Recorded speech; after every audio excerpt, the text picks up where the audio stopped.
bersyair. Mereka ini bersyair atau mengeluarkan syair mereka, itu yang dimaksudkan di sini untuk tujuan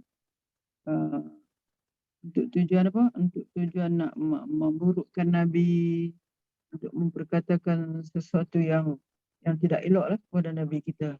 Itu syair mereka tu yang dimaksudkan syu'ara di sini tu lah. Sebab pada zaman Nabi juga ada penyair-penyair yang memuji Nabi. Ada penyair-penyair yang apa ni, yang Muslim, yang beriman.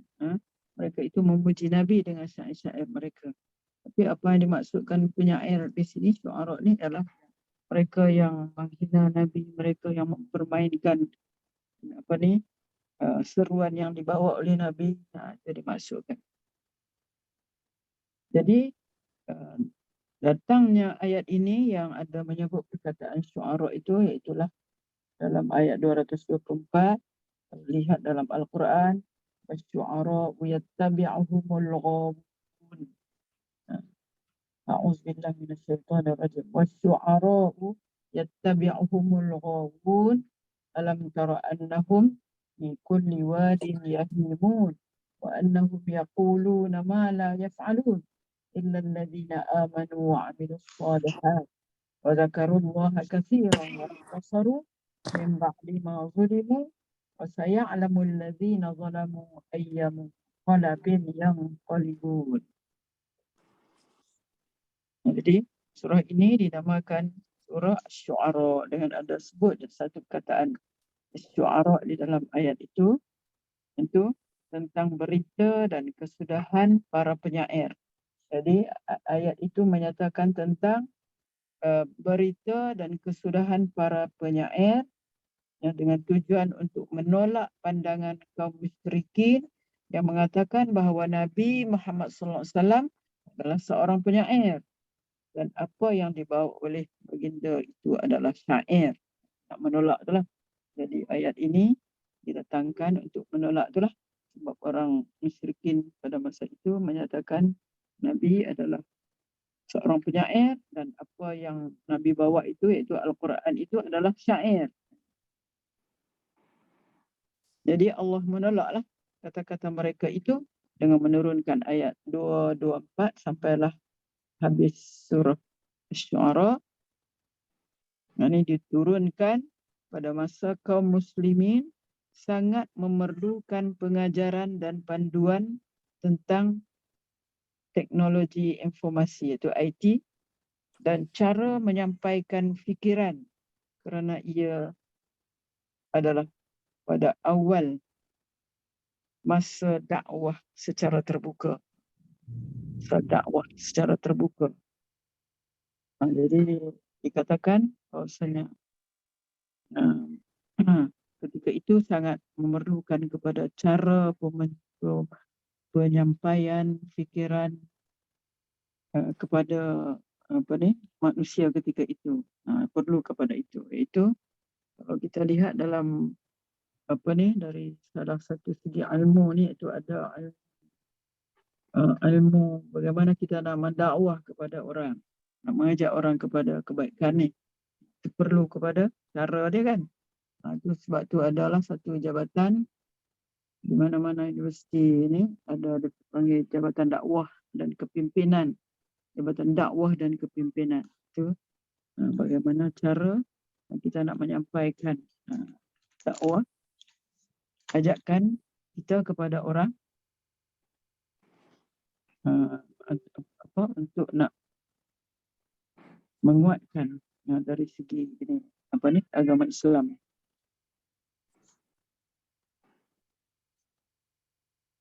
Jadi risalah surah ini menjelaskan tentang perlunya dan pentingnya saluran media yang baik dalam penyebaran dakwah. Kalau kita lihat mana apa yang kita dapat faham lah. Jadi kita akan lihatlah dalam surah ini nanti bagaimana para nabi yang disebutkan sebagai da'i. Da'i itu pendakwah. Da'i jamak dia ad-du'atu. Ad-du'atu. da'i, seorang pendakwah. Doa tu pendakwah lah. Kemudian sasaran dia siapa? Mad'u. Mad'u tu orang yang kita dakwahkan. Tu kita panggil mad'u. Seperti mana jabatan dakwah? Di antaranya mereka mengadakan dakwah kepada orang asli kan. Mereka yang pergi ni dipanggil sebagai da'i lah. Itu yang mereka, sasaran mereka itu orang asli itu adalah sebagai mad'u. Bin, dal, ain, waw, mad'u. Jadi bagaimana mereka nak menjalankan dakwah ni kepada katalah orang asli tu, macam mana cara dia? Ada cara dia lah. Sebab tu mereka di antara latihan amali mereka ialah mereka pergi ke kampung-kampung orang asli di sebelah sana, sebelah Pahang, sebelah Perak, di Kelantan, di mana-mana. Selalu mereka adakan tu. Itu yang apa ni? Iaitu di sini kita menyatakan tentang itulah syu'ara. Syu'ara. Kemudian kita kembali kepada buku, itulah muka surat 107. 107 kata surah Syu'ara, prinsip pengucapan dakwah berkesan. Jadi kita nak lihat di sini bagaimana prinsip pengucapan dakwah yang berkesan. Dalam surah ini, apa yang kita lihat ditunjukkan tentang bagaimana dakwah para nabi. Bagaimana dakwah para nabi bermula daripada Nabi Musa, Nabi Ibrahim, Nabi Nuh, Hud, Saleh, Nabi Syuaib dan Nabi Lut. Ni yang apa orang Nabi ni? 7 orang. 7 orang Nabi ni disebutkan cara dakwah mereka di dalam apa ni surah Asy-Syu'ara ini. Dimulakan dengan Nabi Musa. Kalau tengok betul lah. Dimulakan dengan Nabi Musa daripada muka surat Nabi Musa, dan kisah Nabi Musa ni daripada ayat 10 sampai 68. 10 sampai 68. Kisah Nabi Musa. Bagaimana dakwah dia. Bagaimana dialog dia dengan Firaun. Dialog Nabi Musa dengan Firaun itu cara dakwah kan. Cara dakwah kita lihat bagaimana. Kemudian kalau kita tengok pula Nabi Ibrahim dari muka surat 60, daripada ayat 69 hingga 104. Itu Nabi Ibrahim. Di sana Nabi Ibrahim akan berdialog dengan siapa? Dengan ayah dia. Dengan ayah dia yang buat berhala, ayah dia yang mengajak orang supaya menyembah berhala. Dialog Nabi Ibrahim di situ. Ada kita kata pengucapan dakwah yang bagaimana yang digunakan oleh Nabi Ibrahim. Lepas tu pergi pula kepada kaum Nabi Nuh daripada ayat 105 sampai 122. Itu cerita tentang Nabi Nuh dan bagaimana Nabi Nuh mendakwahkan kepada kaum dia. Sehingga kita lihat ada satu surah Nuh. Surah Nuh ini dalam surah Syu'ara diceritakan bagaimana Nabi Nuh berdakwah kepada kaum dia. Sorry.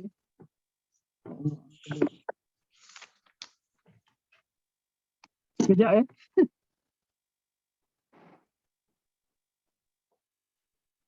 Sudah. Sekejap. Tak apa. Anda jatuh, ada benda jatuh. Kesian Ustaz nak cari hasil.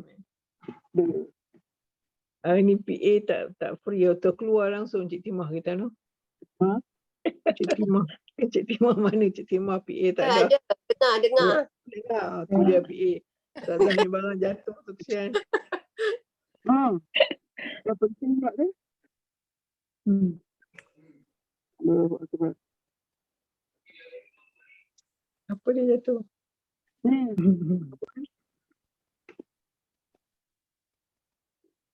Tak apa lagi ada tu. Okey, apa sampai mana tu tak sana.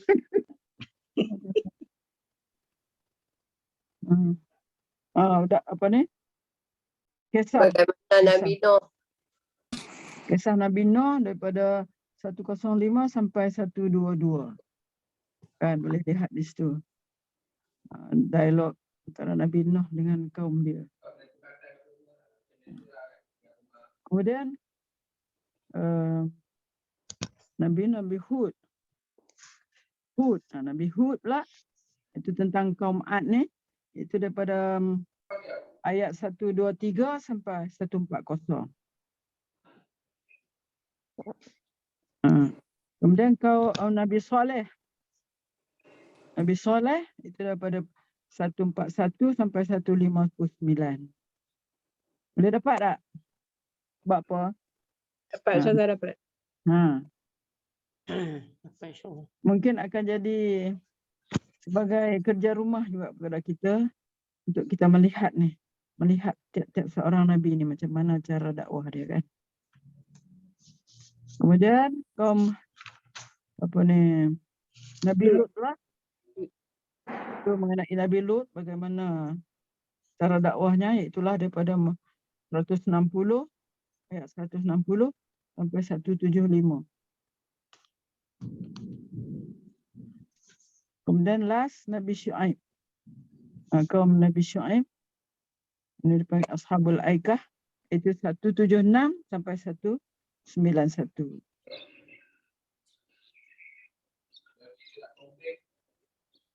Nak bagi atau begitu saja dulu, iaitu kita dapat kesimpulan di sini untuk untuk kita melihat tentang prinsip pengucapan dakwah berkesan ini.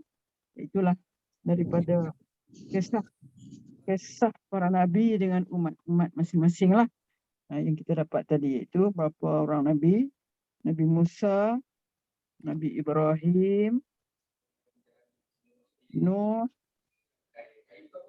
Nabi Hud dengan kaum Adnya, Nabi Saleh dengan kaum Samudnya, Nabi Lut dan Nabi Syuaib. 7 orang Nabi. 7 orang Nabi.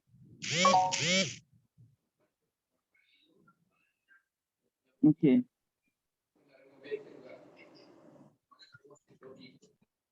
Inilah 10 prinsip pengucapan.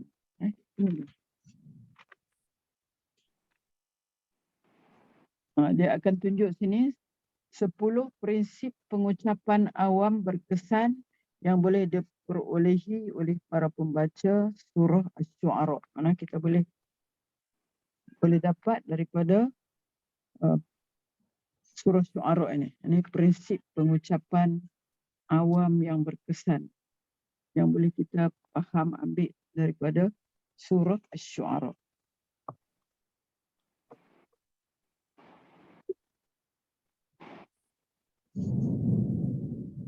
Di pertama, kita lihat yakini kehebatan Al-Quran dalam menghidupkan hati yang mati dengan izin Allah SWT. Inilah hikmah surah ini bermula dengan huruf muqatta'ah. Huruf muqatta'ah tu huruf itulah huruf ta, sin, mim. Huruf muqatta'ah dia panggil.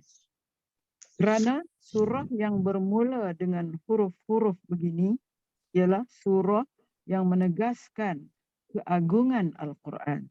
Bagaimana diungkapkan oleh Imam As-Sayuti. Mana Imam As-Sayuti ada mengatakan bahawa kalau sekiranya surah-surah ini dimulakan dengan huruf muqatta'ah, maka surah itu adalah nak menegaskan, surah itu nak menegaskan tentang keagungan Al-Quran. Lihatlah saja. Setiap huruf muqatta'ah. Kita mula pada awal alif lam mim lagi. Huruf muqatta'ah alif lam mim. Lepas tu akan disebutkan tentang zalikal kitabu la raiba fi. Itu Al-Quran lah. Nak menyatakan bahawasanya kitab Al-Quran itu tidak ragu-ragu lagi. Itu ia menjadi petunjuk hudan lil muttaqin. Jadi samalah seperti di sini, iaitu surah Syu'ara ini dimula dengan tasimim untuk menyatakan tentang keagungan Al-Quran. Mana dia? Tilka ayatul kitabil mubin. Inilah ayat-ayat kitab Al-Quran yang jelas, nyata dan nyata. Yang jelas dan nyata. Al-Mubin. Tilka ayatul kitabil mubin. Kalau kita tengok lagi. Ayat-ayat lain lah yang dimulakan dengan itu semuanya. Boleh kita buktikan. Bila kita lihat ada saja huruf muqatta'ah. Ada saja huruf muqatta'ah tu. Maka selepas itu adalah menyatakan tentang keagungan Al-Quran. Okey.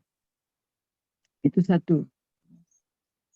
Ini kehebatan Al-Quran dalam menghidupkan hati yang mati. Yakini, kita yakin tentang kehebatan Al-Quran. Pertama, yakin tentang kehebatan Al-Quran. Okey, kedua,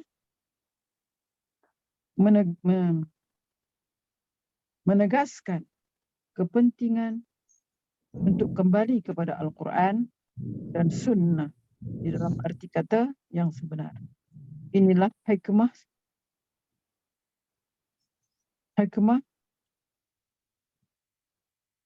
samanya ucapan permulaan daripada Nabi Nuh, Nabi Hud, Nabi Saleh, Nabi Lut dan Nabi Syuaib. Jadi kita pegang Nabi yang 5 ini. Kita start daripada Nabi Hud, Saleh, Lut, Nabi Nuh, Hud, Saleh, Lut, Syuaib. Maknanya kita lihat bagaimana kelima-lima Nabi ini dikatakan bahawasanya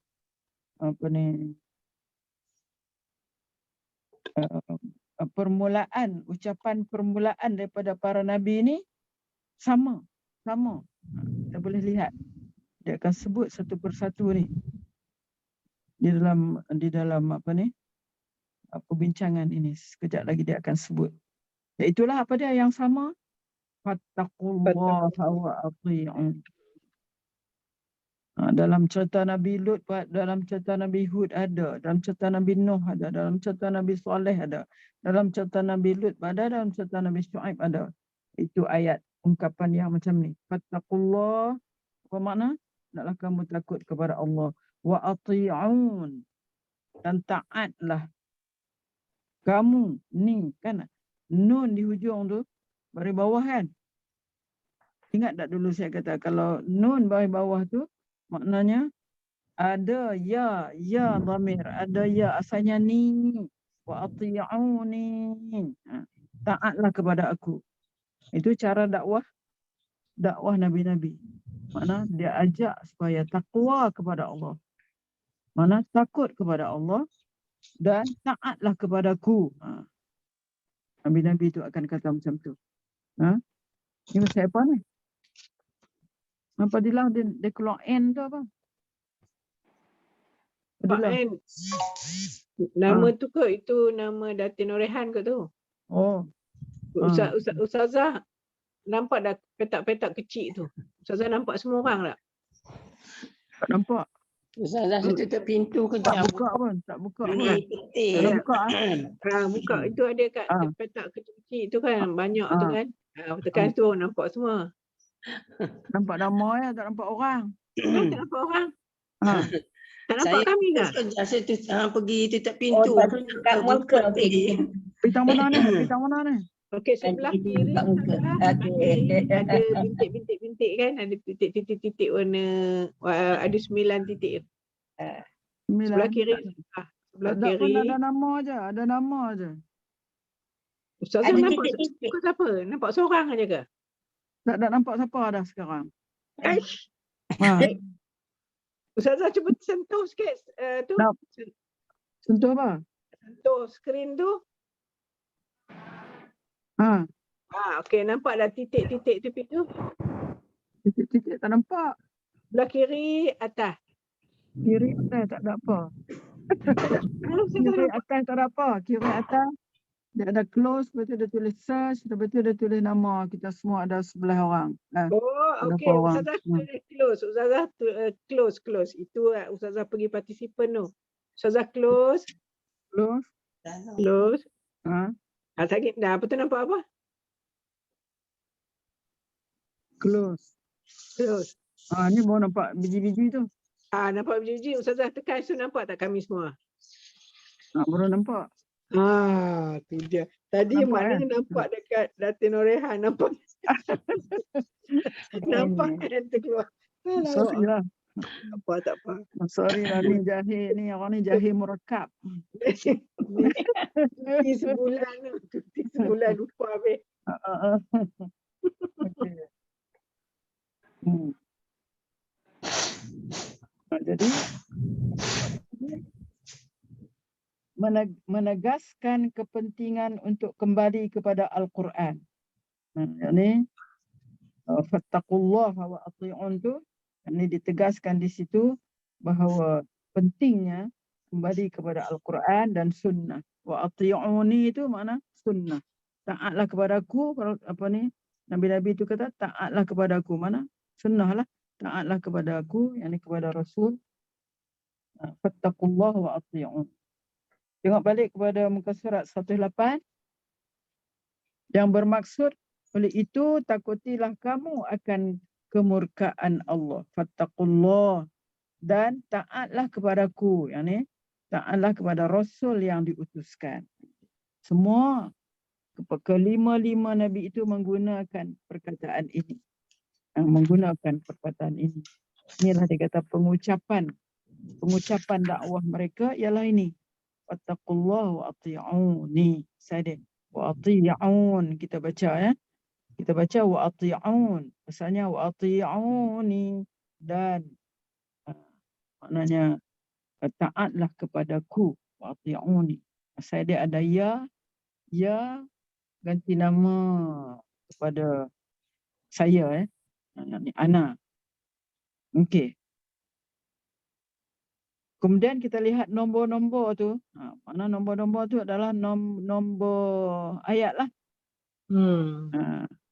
Kalau Nabi Nuh, cerita tentang Nabi Nuh tu, yang saya bagi tadi, daripada ayat berapa ke ayat berapa tu, mana dia akan kita dapat dalam ayat 108 dan 110. Ni. Maknanya, kalau ada dalam ayat 108, 110, dia sebut dua kali lah ni. Fattaqullaha wa ati'un.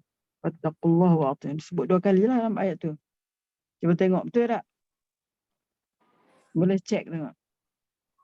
Kemudian kalau cerita tentang Nabi Nuh, itu di dalam ayat 126.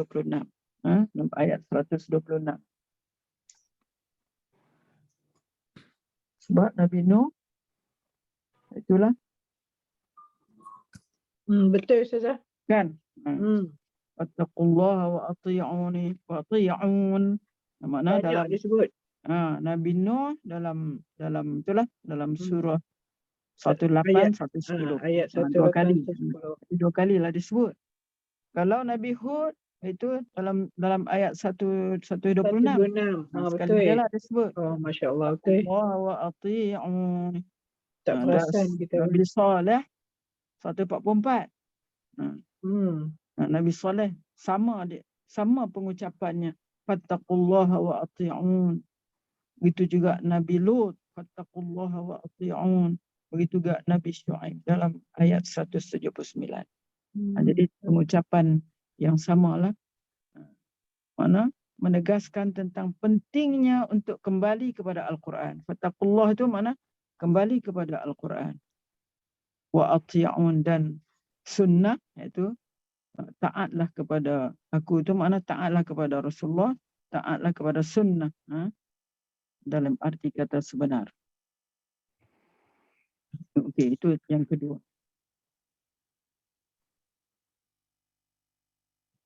Ingat tak? Kita buat huduh pertama tadi tentang Tadi kehebatan yakin. Al-Quran. Ha? Yakin tentang kehebatan Al-Quran. Kedua, mana kita dapati Kepentingan kembali kepada Al-Quran. mana kepentingan kembali kepada Al-Quran.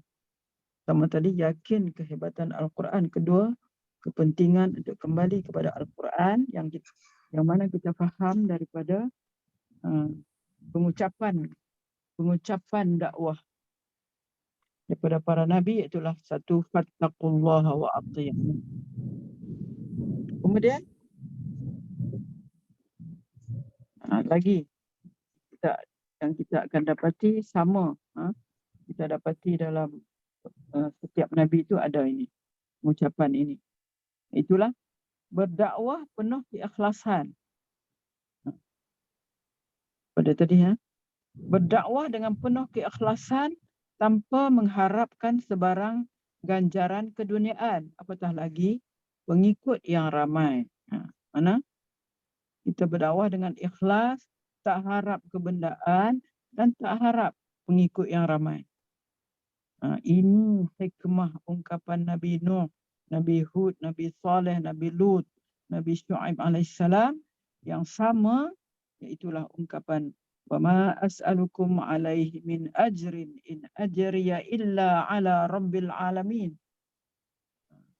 وَمَا أَسْأَلُكُمْ عَلَيْهِ مِنْ أَجْرٍ. Dalam samping tadi tu fattaqullaha wa ati'un, mereka akan sebut yang bermaksud wama as'alukum, dan aku tidak meminta, aku tidak meminta kepadamu, alaikum, wama as'alukum, aku tidak meminta kepadamu, alaihi min ajrin, sebarang upah mengenai apa yang aku sampaikan. Ajrin tu makna upah. Aku tidak meminta kepada kamu sebarang upah yang aku sampaikan daripada Tuhanku.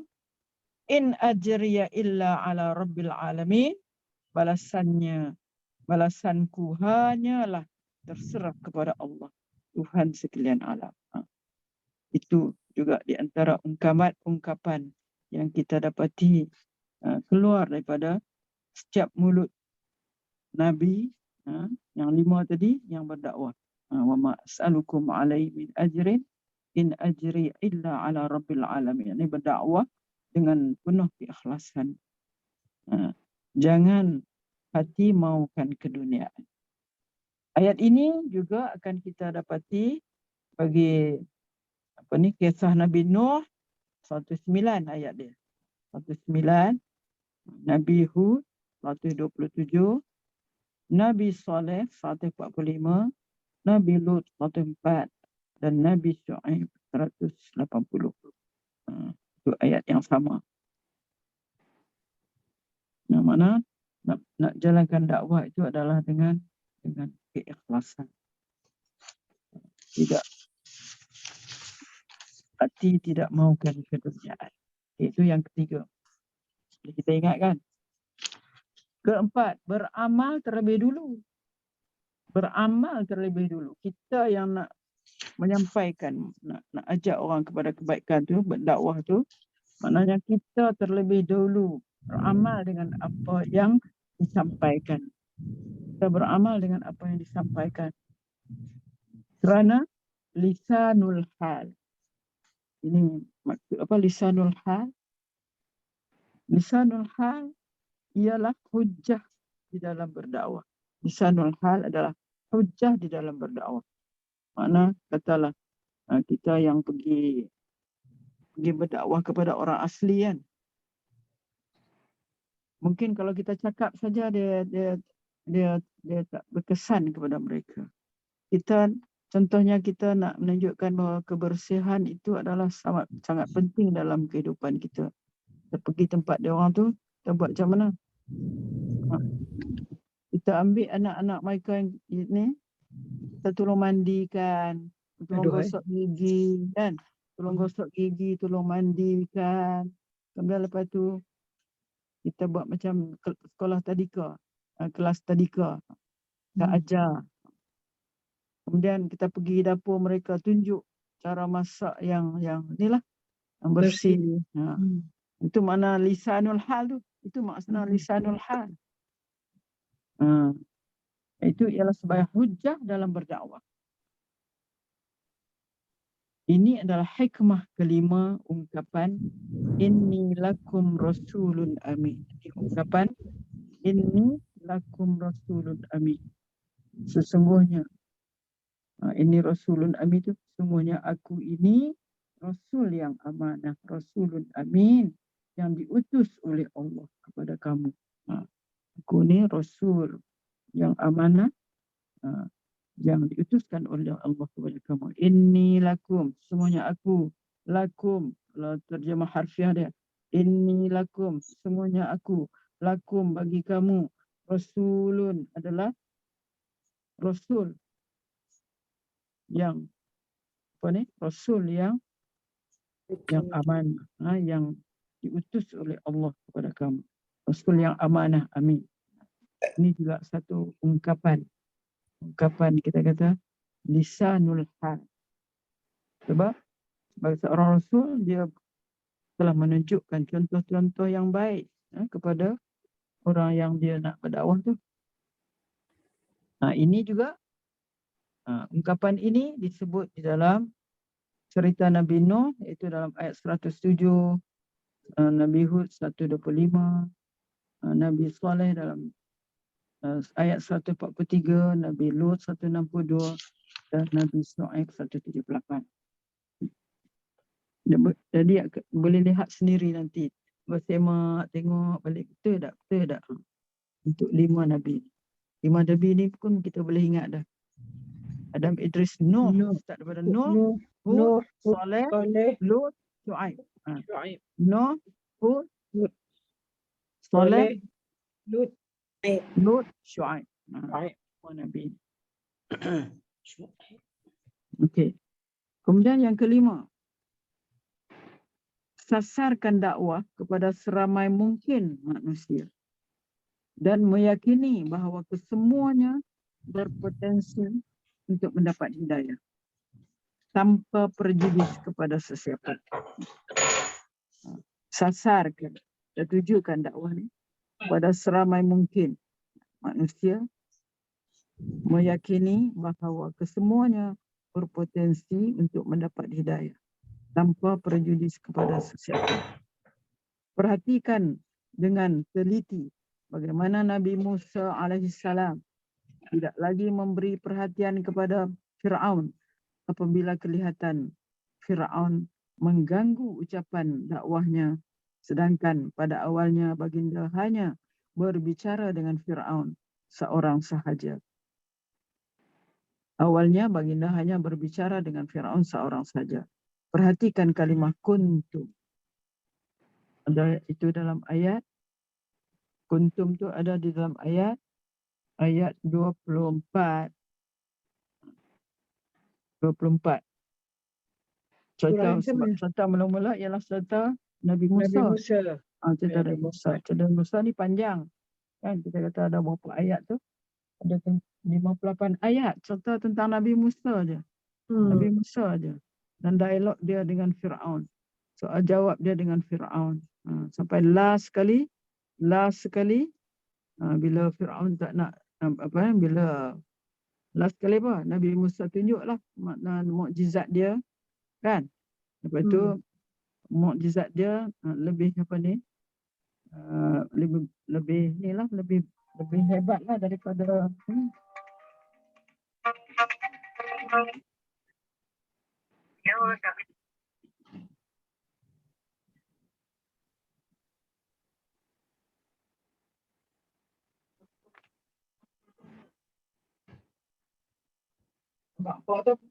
tengok Ustaz.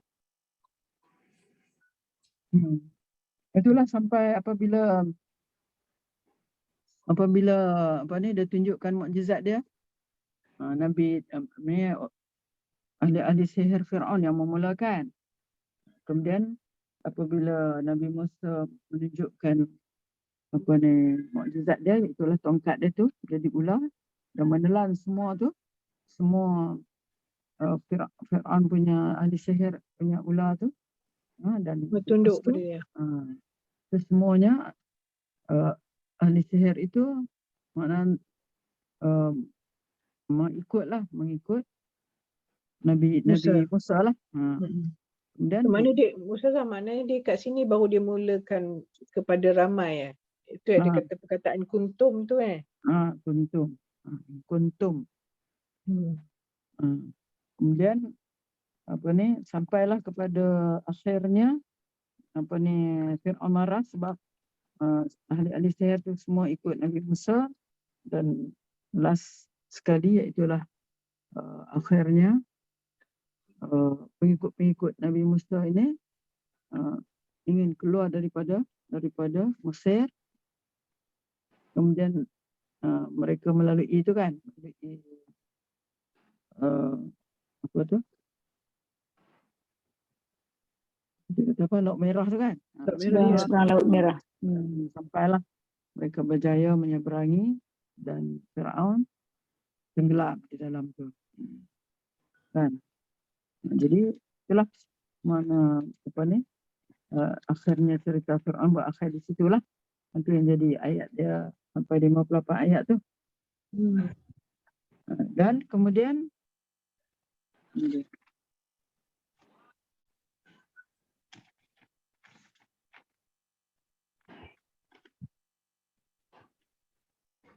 qala Fir'aun,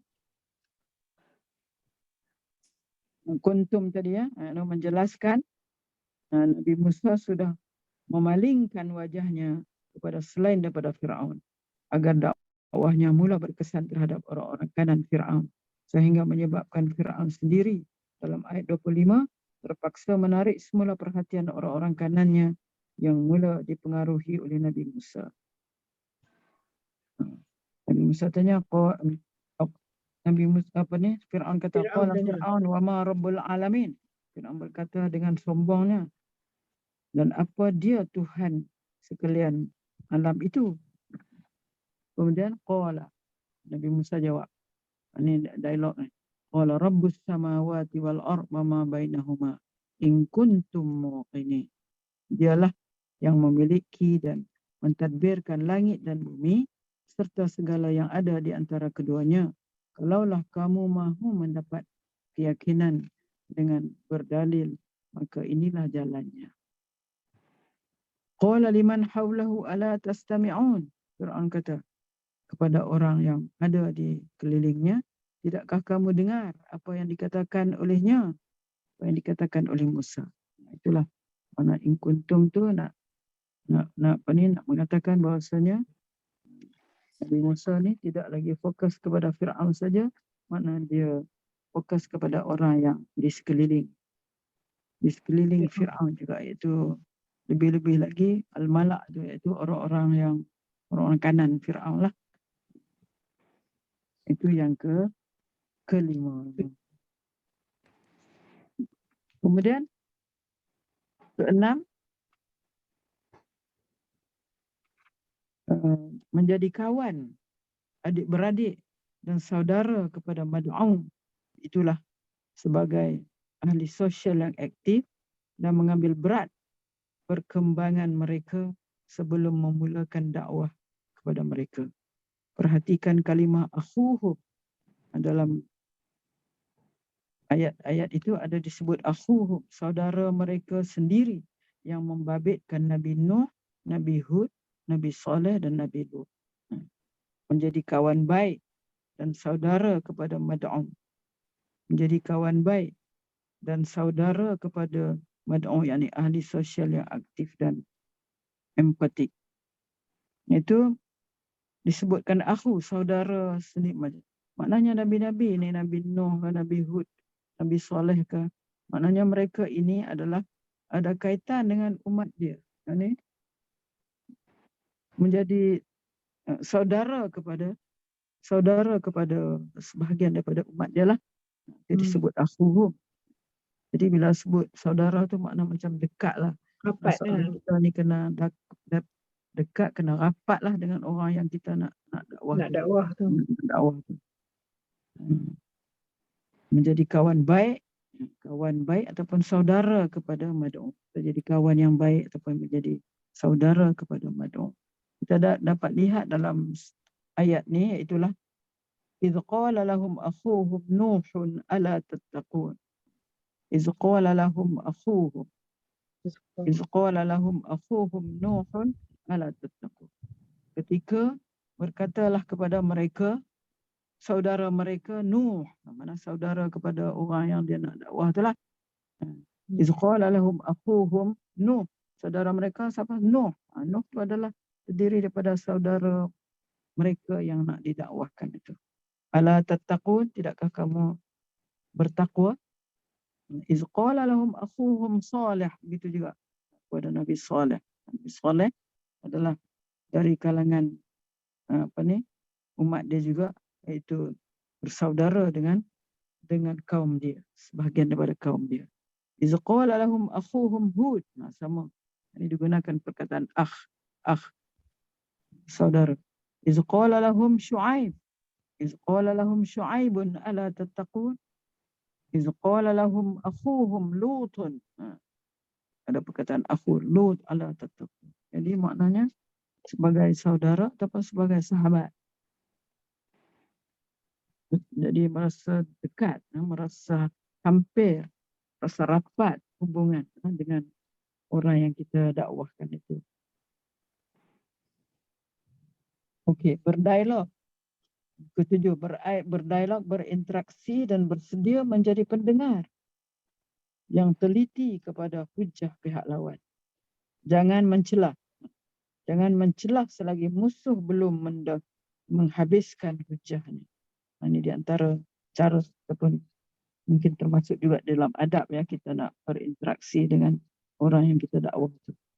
Dialog, berinteraksi dan bersedia menjadi pendengar yang teliti kepada hujah pihak lawan.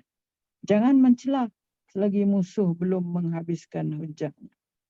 Balas dengan hujah yang kukuh apabila musuh sudah menjelaskan apa yang mahu dijelaskan olehnya, dan jangan mula membawa unsur emosional. Jadi kita kena sabar. Jangan mula membawa unsur emosional yang tidak sihat serta lebih bertujuan untuk meraih simpati dan sokongan. Okey, perhatikan dengan teliti kisah dakwah Nabi Musa AS atas Fir'aun dan kisah dakwah Nabi Ibrahim AS dengan kaumnya, termasuklah soal jawab yang berlaku antara kedua-dua belah pihak. Kita boleh tengoklah dalam ayat-ayat tu bagaimana dialog Nabi Musa dengan Fir'aun, Nabi Musa dengan kaum dia, Nabi Ibrahim dengan ayah dia, Nabi Ibrahim dengan ayah dia sendiri dan dengan kaum dia. Kemudian yang ke-8, hargai mereka yang telah menerima iman dan meyakini bahawa kemenangan diberikan oleh Allah yang melihat kepada usaha, bukan natijah yang diperolehi oleh da'i. Maknanya kita menghargai mereka yang menerima iman, hargai mereka dan meyakini bahawa kemenangan diberikan oleh Allah yang melihat kepada usaha. Allah yang melihat kepada usaha, bukan natijah yang diperolehi oleh, bukan yang diperolehi oleh orang yang berdakwah itu. Melihat kepada mana kemenangan itu diberikan oleh Allah. Allah melihat kepada usaha, bukan kepada natijah yang diperolehi oleh orang yang berdakwah itu.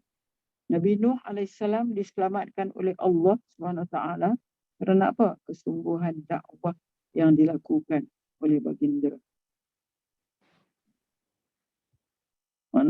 Kerana kesungguhan dakwah yang dilakukan oleh Nabi Nuh. Kita lihat dalam surah Nuh. Nabi Nuh kata, aku ni lah berdakwah siang malam, lailan wa naharan. Tapi apa yang aku dapat sikit aja. Tak ramai pun.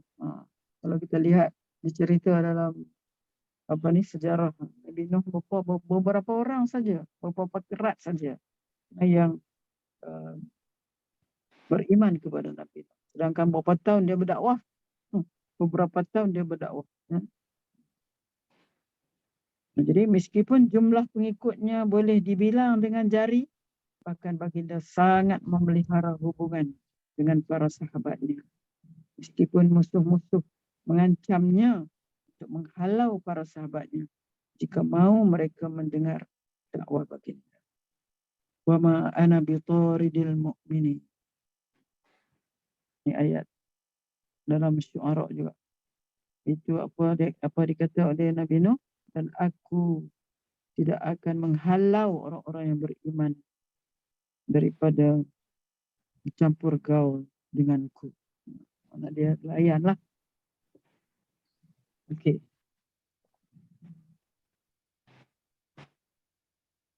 Kesembilan, jangan mudah terperdaya dengan dunia. Nah, dikata di sini dunia selebriti.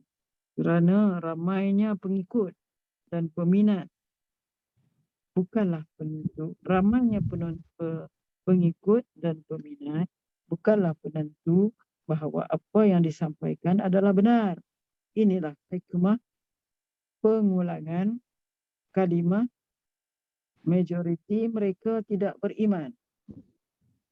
Majoriti mereka tidak beriman, itu yang kita dapati dalam ayat ini. Wa ma kana aktsaruhum mu'minin, yang di bawah ini. Wa ma kana aktsaruhum mu'minin. Kebanyakan mereka tidak juga beriman. Sebanyak 9 kali dalam surah ini. Wa ma kana aktsaruhum mu'minin disebut sebanyak 9 kali dalam surah ini. Bahkan dinamakan surah ini dengan nama para penyair kerana mereka lah. Bahkan dinamakan surah ini dengan nama para penyair Syu'ara tu, kerana mereka lah yang paling popular dan ramai pengikut ketika surah ini diturunkan. Sudah kita lihat dalam ayat 224 tadi tu sampai 227. Yang ramai ikut para penyair ni ialah mana orang-orang yang ni lah, yang sama pemikiran mereka macam penyair.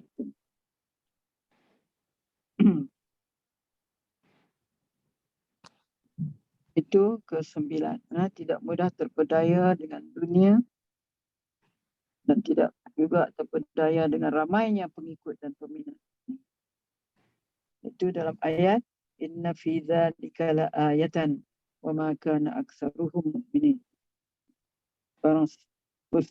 Sesungguhnya pada yang demikian itu terdapat satu tanda dan kebanyakan mereka tidak juga beriman. Ini disebut ni dalam ayat. Kisah Rasulullah 8. 9 ya. Apa? 8, 1, 2, 3, 4, 5, 6, 7, 8 kali ya. Inna fi dzalika laayah. 8 kali. Maka aktsaruhum mu'minin. Maknanya sedikit saja yang beriman. Kebanyakan majoritinya mereka tidak beriman. Okey, itu yang ke-9. 10. Yang ke-10 daripada apa yang kita maksudkan pengucapan dakwah yang diucapkan oleh para da'i, itu yang dimaksud di sini para nabi yang memberi kesan kepada mad'u, yang memberi kesan kepada orang yang didakwakan. Yang ke-10, bersabar jika dakwah ditolak. Sabar. Jangan sekali-kali mencemuh mad'u. Jangan sekali mencemuh mereka yang tak nak ikut tu, atau mengeluarkan perkataan yang negatif kepada mereka. Salahkan diri kita yang lemah di dalam pendekatan yang efektif dan bukannya menyalahkan mad'u. Tak boleh salahkan mereka. Boleh.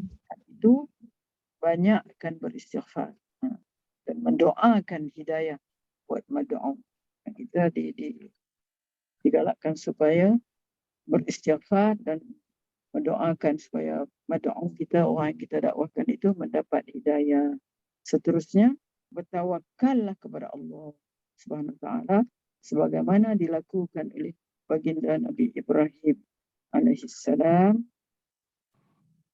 seperti mana disebutkan dalam ayat ini, waghfir li abi, ampunilah bagi bapaku Bapaku. kerana innahu kana minadh-dhallin, kerana sesungguhnya ia adalah daripada orang yang sesat.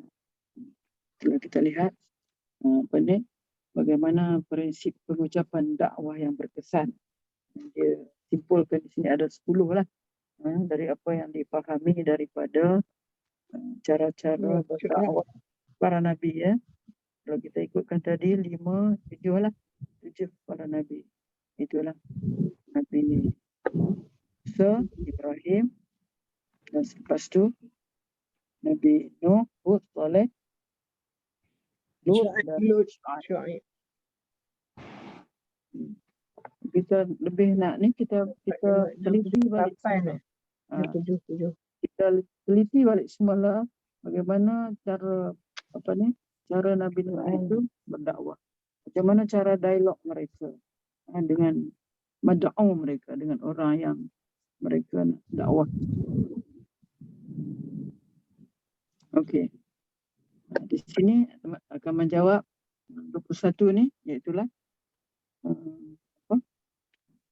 kenapa dimulakan dengan Nabi Musa dengan Nabi Ibrahim dulu? Kan? Kenapa dimulakan dengan Nabi Musa, Nabi Ibrahim dulu, sedangkan Nabi Nuh yang awal, Nabi Nuh, Saleh, Lut dan Syuaib. Dimulakan dengan Nabi Musa sebelum Nabi Ibrahim. Nabi Musa dulu disebut, lepas tu baru Nabi Ibrahim.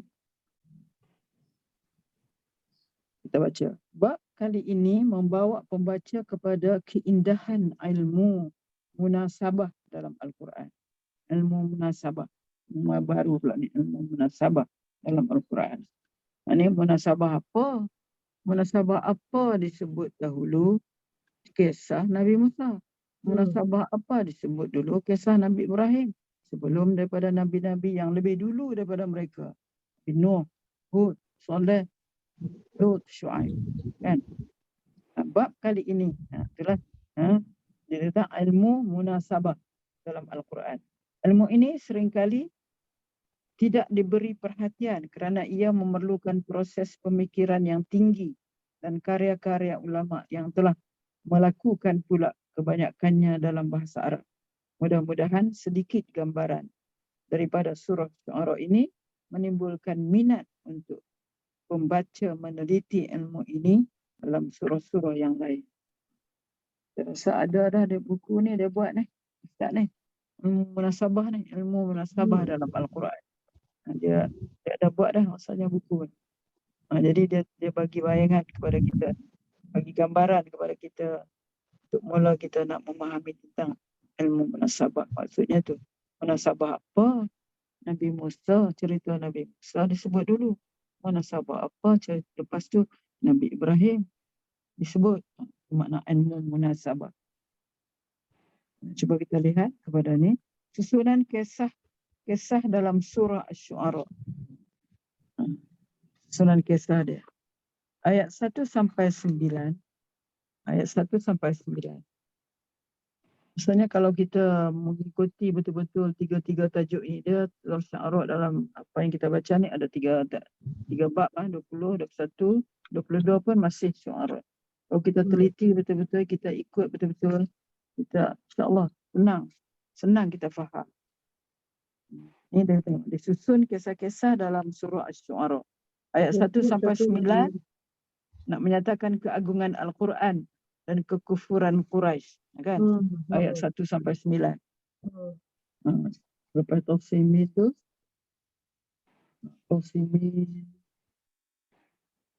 tilka ayatul kitabil mubin la'allaka bakhun nafsaka alla yakunu mu'minin. Kemudian inna sya'nu nazzil alaihim minas sama'i ayatan fadhallat a'naquhum laha khadi'in, sampai ayat 9. Itu nak menyatakan tentang keagungan Al-Quran dan dan apa? Kekufuran Dan Quraisy. kufuran Quraisy. Quraisy. Orang Quraisy kufur. Walaupun maknanya mereka memahami. Makna kufurnya bagaimana? Tengoklah, ya, Al-Quran ini diturunkan kepada orang Arab.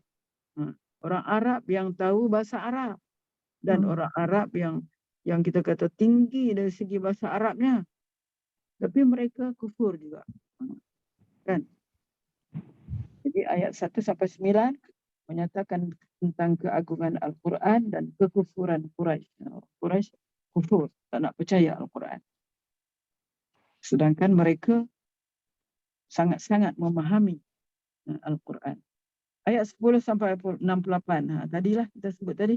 Kisah perjuangan Nabi Musa AS menghadapi kekufuran Fir'aun. Yang mana kita dapati di dalam cerita tentang Nabi Musa ni, itu kita lihat tentang bagaimana cara dia berdakwah kepada orang yang paling kita kata paling apa? Orang yang paling kufur lah kepada Allah, itu Fir'aun. Kemudian ayat 69 sampai 104, kisah perjuangan Nabi Ibrahim alaihissalam menghadapi kekufuran kaum dia. Nabi Ibrahim. Sembah berhala. Kan mereka tu. Inilah yang tadi disebutkan. Yang saya sebut tadi tu. Semua ni. Ayat 15 sampai 120 kisah perjuangan Nabi Nuh menghadapi kekufuran kaum dia. 123 140 kisah perjuangan Nabi Hud menghadapi kekufuran kaum Ad. 141 150 kisah perjuangan Nabi Saleh menghadapi kekufuran kaum Samud. 160 175 kisah perjuangan Nabi Lut menghadapi kekufuran kaumnya. Kemudian ayat 176 191 kisah perjuangan Nabi Syuaib alaihissalam menghadapi kekufuran Ashabul Aikah. 192 sampai 227 keagungan Al-Quran. Lepas tu diceritakan semula tentang keagungan Al-Quran, kedudukan Rasulullah SAW dan rumusan daripada sejarah kaum yang terdahulu. Itu dia ada buat soalan di sini. Ustaz, mengapa kisah Nabi Musa AS didahulukan? Sedangkan kisah Nabi Ibrahim dan Nabi Nuh dikemudiankan. Ustaz jawab, mengapa kisah Nabi Musa AS hampir 60 ayat? Dia tanyaan lagi. Sampai 60 ayat. Sedangkan kisah setiap Nabi selainnya tidak sampai 1/3 kisah Nabi Musa AS pun dalam surah ini. Berkata Imam Abdul Hamid Al-Farahi yang wafat pada tahun 1930 Masihi. Dia punya ayat dia dalam bahasa Arab, "Lau quddima ma haqquhu at-ta'khir wa ukhira ma haqquhu at-taqdim la batala al-i'jaz wa la fasadat balaghatul kalam." Jawapan dia apa? Sekiranya didahulukan apa yang sepatutnya dikemudiankan, apa yang sepatutnya dikemudiankan, atau dikemudiankan apa yang sepatutnya didahulukan, akan kelihatanlah terbatalnya kemukjizatan Al-Quran. Ini adalah salah satu daripada mukjizat Al-Quran. Mana didahulukan cerita kisah Nabi Musa, Nabi Ibrahim menunjukkan kemukjizatan Al-Quran. Sedangkan sepatutnya dia dikemudiankan, didahulukan. Dan rosaklah keindahan kalam Allah Subhanahu Wa Taala. Itu jawapan dia. Yang dijawab oleh ini jawapan kepada kenapa didahulukan didahulukan kisah Nabi Musa dan Nabi Ibrahim. Dan Nabi Nuh, cerita kisah Nabi Nuh dikemudiankan. Maknanya untuk menyatakan mukjizat Al-Quran, itu juga untuk nak mukjizat Al-Quran dan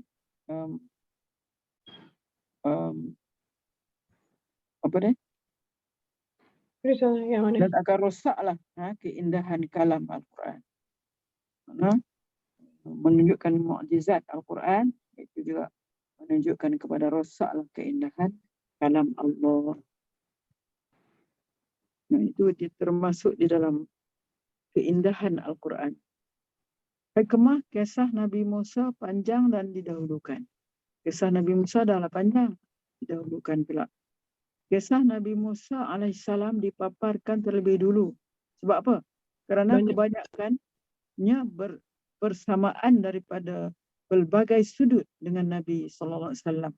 Para sahabat radhiyallahu anhu, situasi pimpinan Quraisy dan kaum Quraisy itu sendiri. Kita banyak persamaan Dengan daripada zaman pelbagai sudut lah dengan Nabi SAW. Rasulullah. Para sahabat radhiyallahu anhu, juga situasi pimpinan Quraisy dan kaum Quraisy itu sendiri. Dan apa dia persamaan dia? Cuba kita lihat apa dia persamaan dia. Dari segi mungkin halangan-halangan yang dihadapi oleh Nabi Musa sama dengan Nabi juga, tapi Nabi Musa lebih dahsyat lagi. Sebab dia menghadapi Firaun. Tapi persamaan itu ada. Okey. Situasi Nabi Musa AS lebih getir daripada situasi baginda Rasulullah SAW, kerana Nabi Musa AS berhadapan dengan Firaun dan keluarganya sendiri. Kerana Nabi Musa berhadapan dengan Firaun dan keluarganya sendiri yang pernah membesarkannya. Jadi dia anggap Firaun itu sebagai inilah sebab dia jadi anak angkat kepada Firaun kan. Jadi dia kata Nabi Musa ni dia berhadapan dengan Firaun dan keluarga sendiri yang pernah membesarkannya. Nabi Musa pernah dibesarkan di istana Firaun sehingga dianggap Musa bin Firaun. Disebut gitu. Dianggap Musa itu bin Firaun. Dia duduk di istana, dia guna peralatan di macam dia punya sendiri lah. Anak angkat di dalam istana sejak bayi.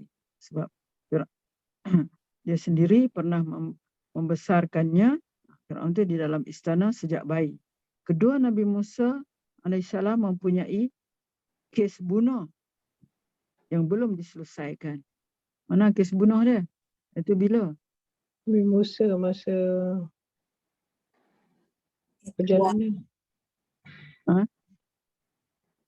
Nabi Itu Musa. apabila dia balik daripada Madian, dia jalan-jalan, dia jumpa dengan yang bergaduh.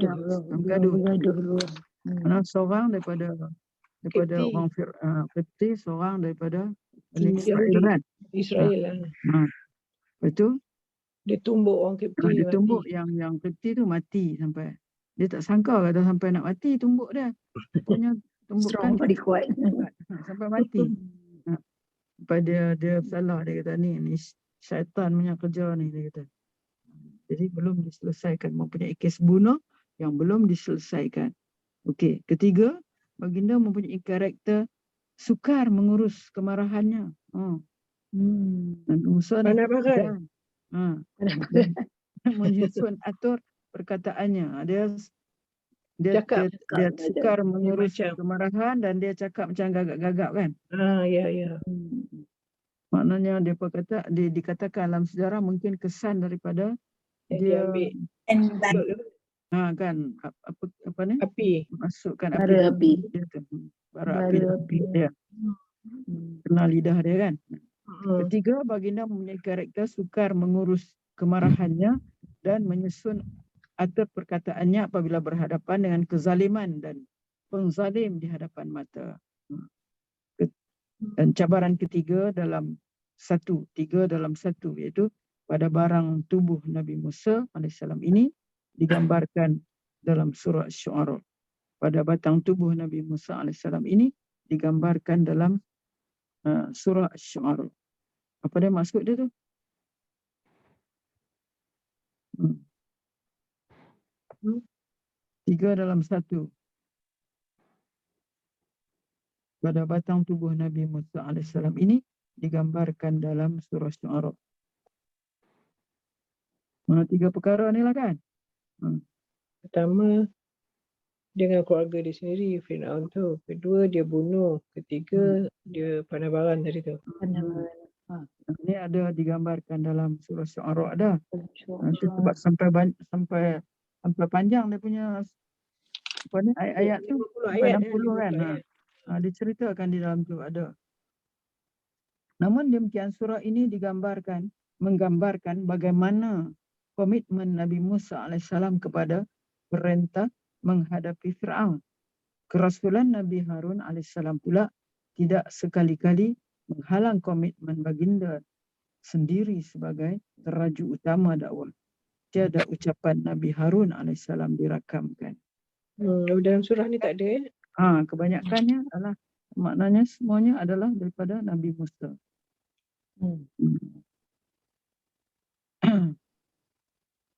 Setiap sikap Fir'aun yang mengganggu ucapan Nabi Musa alaihissalam menggambarkan sikap yang sama dilakukan oleh Quraisy apabila Al-Quran dibacakan kepada mereka. Namun Nabi Musa alaihissalam kekal konsisten dengan mesej utama dakwahnya dan tidak mempedulikan gangguan Fir'aun.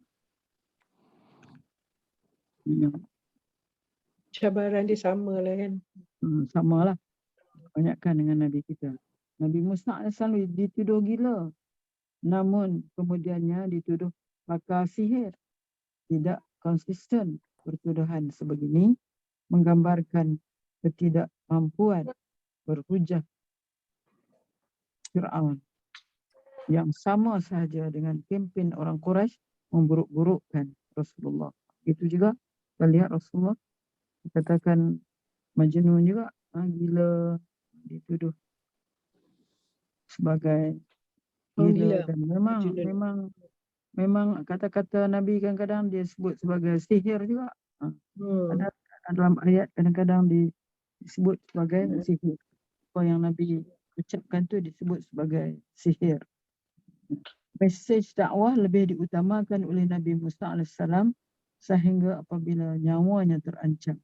Mesej dakwah lebih diutamakan oleh Nabi Musa AS sehinggalah apabila nyawanya diancam.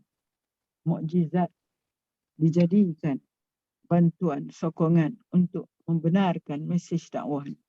Namun mukjizat itu tidak pun menyebabkan Fir'aun dan rejimnya beriman.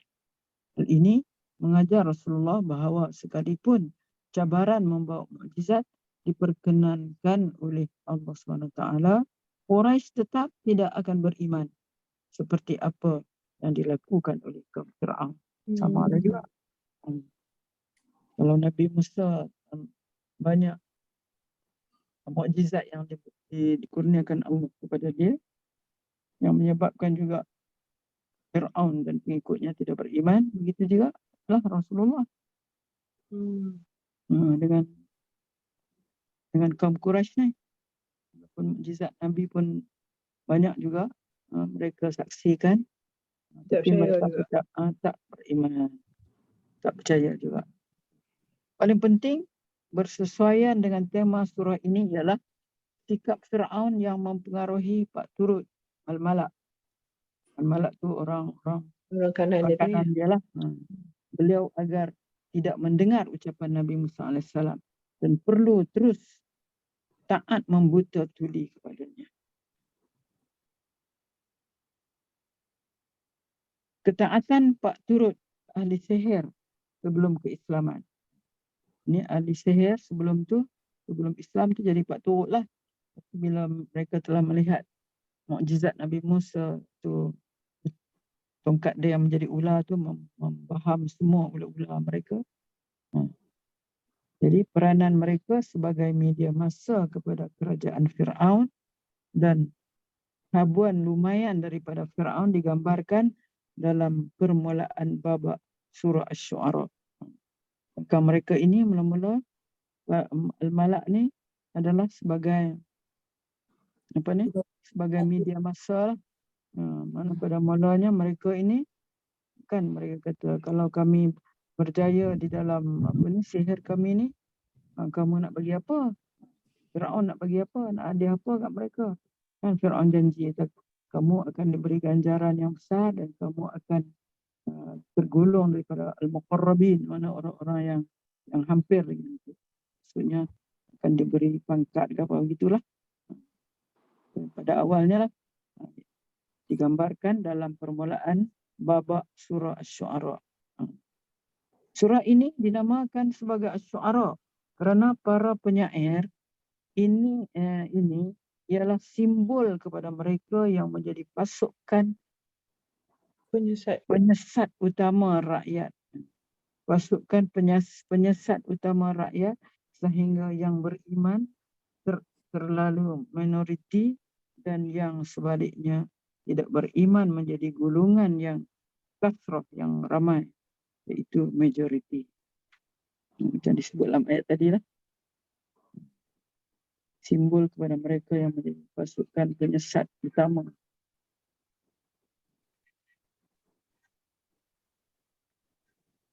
Kisah keimanan. Saya nak pergi jawab telefon sekejap ni, takut ada berita tak baik lah sebab Jawab dulu Ustazah, tak apa. daripada Perak. Ustaz jawab dulu.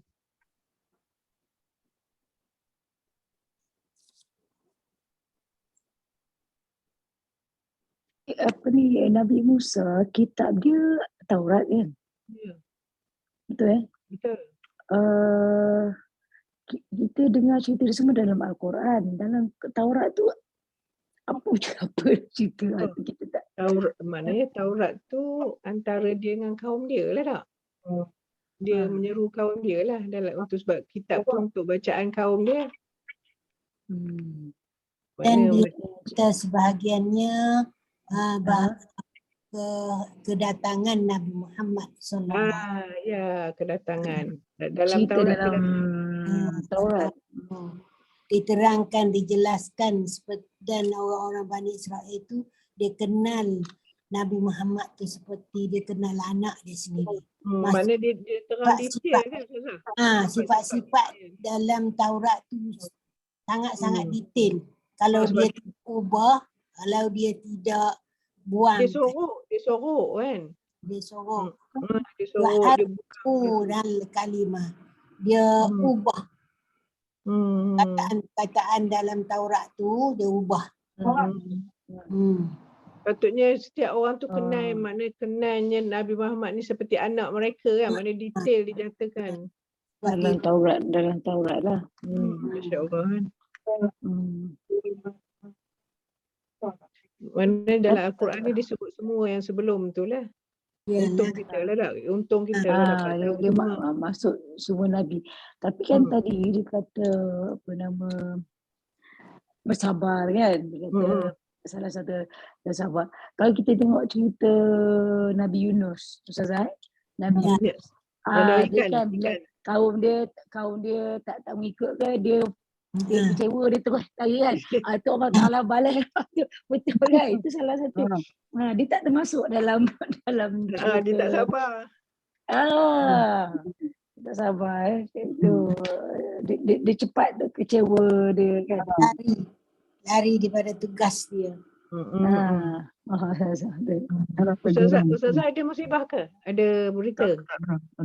Ada ni anak saudara datang pada Perak. Di Bangi ni. Datang di rumah kata mai takut. Tak apalah, ingat tu berita. Itulah takut je lah pasal 2-3 kali dah telefon. Tak angkat. Okey. Kau apa dah? 4:25. Okay, boleh lu Ustazah ada hal tu kan? Tak apa, kita apa-apa ni kak. Habis. Bagus Ustazah lagi kali. Nadia. Semangat lagi ya. Semangat kita yang tak sangat aduhai. Oh, dia ada lagi 1, 2, 3, 4, Sampai 112 halaman kan. Kita habiskan ni lah kata ni. Saya kata apa? Kenapa Satu kisah 9. Musa panjang didahulukan kan? Kenapa? Kemudian ke 1.9 kisah keimanan mengejut ahli sihir. Kan ahli sihir ni bila dah apa ni ular Nabi Musa tu, tongkat Nabi Musa tu telan dia orang punya ni, terus mereka beriman kan. Terus mereka mengaku beriman kepada Nabi Musa. Kisah keimanan mengejut ahli sihir pula memberikan motivasi kepada para sahabat radhiyallahu an untuk terus kekal dengan keimanan dan keyakinan terhadap kebenaran ayat-ayat Allah SWT kepada Rasulullah SAW dan bersedia menghadapi apa jua risiko daripada Fir'aun, ini Abu Jahal. Jadi Abu Jahal digelar sebagai Fir'aun zaman Nabi. Meskipun dibunuh. Meskipun tak dibunuh kan. Jadi motivasi lah kepada para sahabat Nabi. Kisah hijrah Nabi Musa AS bersama Bani Israel meninggalkan Mesir. Lepas itulah selepas Fir'aun marah lah sebab ramai ahli sihir yang mengikut Nabi Musa, dan dia sampai buat macam apa ni, macam janji jugalah, kalau kamu turut juga Nabi Musa, aku akan apa, potong tangan ke apa dalam surah tu kan. Silang. Potong tangan silang lagi. Silang. Aduh. Jadi kisah hijrah Nabi Musa AS bersama Bani Israel meninggalkan Mesir dan kemudiannya berjaya diekori oleh Fir'aun pula merupakan suatu hikmah ilahiyah dalam menggambarkan kemenangan hijrah Nabi. So, kalau Nabi Musa berjaya di dalam apa ni, mana dia melarikan diri daripada daripada Fir'aun, maka Nabi pula mana kemenangan hijrah Nabi, menggambarkan kemenangan hijrah Nabi SAW pada masa hadapan di sebalik sulitnya proses hijrah tersebut, sehingga baginda SAW dan Abu Bakar hampir berjaya dicekup di Gua Sur. Babak sikap sahabat Nabi Musa yang bimbang dengan keselamatan nyawa Bani Israel benar-benar menggambarkan peristiwa yang hampir sama dirakam dalam surah At-Taubah ayat 40. Saya pun tak tengok surah Taubah ayat 40 ni ada cerita apa? Taubah. Ayat 40. Ayat 40. Ayat 40 dia cerita Tentang tu kan? Dia kata kalau kamu tidak menolongnya Nabi Muhammad, maka sesungguhnya Allah telah pun menolongnya, iaitu ketika kaum kafir di Mekah mengeluarkannya dari negeri Mekah. Dan ia salah seorang dari dua sahabat semasa mereka berlindung dalam gua. Filghar tu. Bijak Abu Bakar dengan tu lah. Abu Bakar dengan Rasulullah. Sahabihi la tahzan kan? Hijrah. Ya. Innallaha ma'ana. Tu ayat 40. Jadi kisah kemenangan Nabi Musa AS dan kaum mukmin yang bersama-sama dengannya benar-benar memotivasikan para sahabat radhiyallahu agar kekal dalam iman bersama Rasulullah.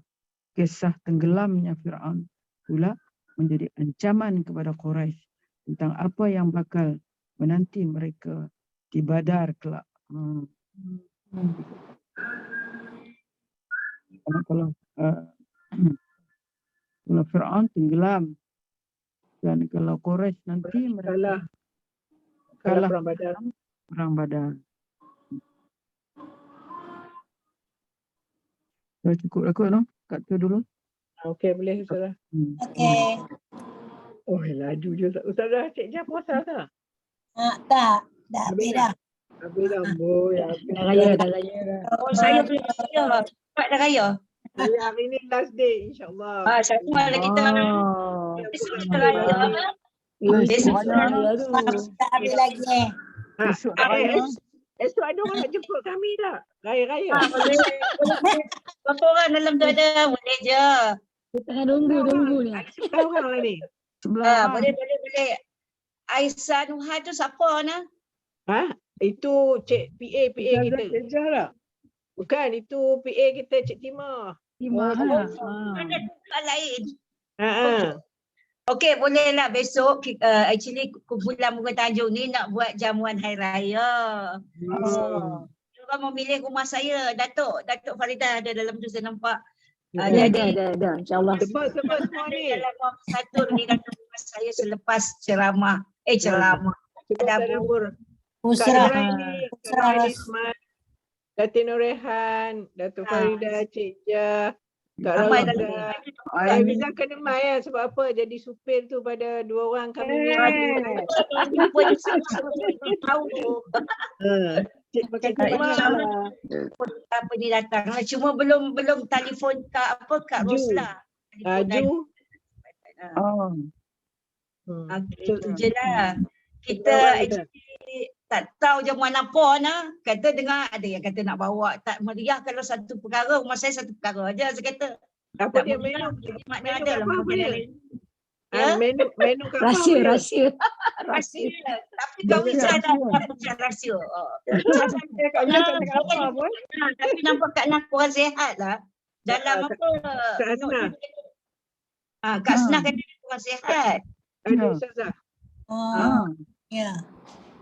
Saya pun tak tahu nak tanya dia. Sihat. Pula hari yang tepi tu maknanya dia tak tahu, tak tanya pun. Kurang sihat sakit demam ke apa tak tanya. Tak apa, sekarang ni kalau apa-apa pun kita buat macam selsema je lah, tak payah pergi check, tak payah senyap-senyap. Sakit betul. Normal kan? InsyaAllah dia. Jaga diri lebih sikit je. Ya. Kita jemput Nah. 11.30 tak apa nak mungkin. 11.30 tu. Allah. Cepatlah kita, lambat-lambatlah kita Nah. Sebelum Jumaat. Sebelum Jumaat. Kita berhenti awal lah sikit. Okey, Sebab nanti kita berhenti lelaki-lelaki awal. nak pergi semayang. Okey. Macam baik. Bagus. Sebelah dah kita berhentilah. Dah. Itu dia. Kata ada tolong macam air macam tu. Sebab sangat memang air tak ada. Sebab esok pun tak berat sangat itu surah Al-Alaq kan. Kita dah baca separuh dah. Habis tu kita sudah lah. Siapa nak tolong jemput tu Kak Nah tak tahu datang kita. Apa? Kerana saya jadi driver Ustazah. Driver. Ustazah kena datang. Dalam dia tak sihat no. Besan tu cik, oi, pergi telefon lah sendiri, besan. Tapi dia dah tunai tak sihat nanti. Nak telefon. Hari ni puasa belum masak lagi. Mungkin Abang, nak tanya abang. Aku jumpa Sasa dah tanya apa. Lepas tu tiba-tiba tak sihat. Tu Sasa baru jumpa. Tanya sekarang saya kita jumpa Sasa itu. Tapi tak tahu tak sihat tak. Sasa pun tak tahu. Kat DI kata kalau sihat mai lah. Kalau sihat mai lah. Saya dah tulis kat dia dah. InsyaAllah saya. Doa belum Sasa doa. Okey. Auzubillahi minasyaitonirrajim. Bismillahirrahmanirrahim. Alhamdulillahi rabbil alamin wassalatu wassalamu ala asyrafil anbiya'i wal mursalin wa ala alihi wa sahbihi ajma'in. Allahumma inna nastaudi'uka ya Allah ma 'allamtana fardudhu ilaina 'inda hajatina ilaik wa la tansinahu ya rabbal alamin.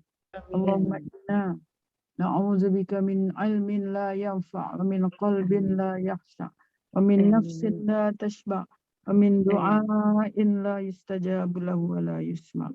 Allahumma ya Allah, Allahumma inna na'udzubika minal hammi wal hazan wa na'udzubika minal ajzi wal kasal wa na'udzubika minal jubni wal bukhl wa na'udzubika min ghalabatid daini wa qahrir rijal. Allahumma inna na'udzubika minal junun wal juzam wal baras wa sayyi'il asqam. Allahumma inna na'udzubika minal junun wal juzam wal baras wa sayyi'il asqam. Allahumma inna na'udzubika minal junun wal juzam والبرص وسيء الأسقام. اللهم يا الله اللهم خلصنا من الوباء يا الله، خلصنا من الوباء يا الله، خلصنا من الوباء. صلى الله على سيدنا محمد وعلى آله وصحبه أجمعين. الحمد لله رب العالمين. تقبل الله منكم. Minna Terima kasih Ustazah. apa ya Karim. Ya. Azan.